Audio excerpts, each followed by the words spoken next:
Hello guys, welcome back to the channel. In today's video, I'm going to show you how you can make your eyes bigger using Snapseed application. Okay, let's get into it guys. First of all, I'm going to open my Snapseed application, and here I have prepared my photo.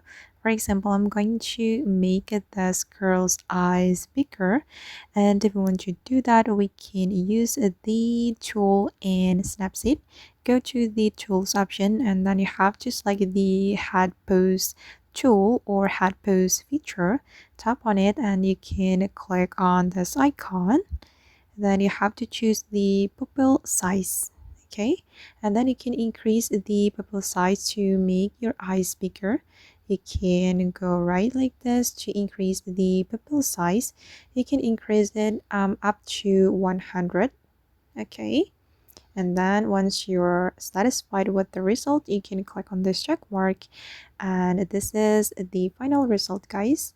And you can click on this export button to save your photo to your gallery. Alright guys, and that's all the way to make our eyes bigger using Snapseed.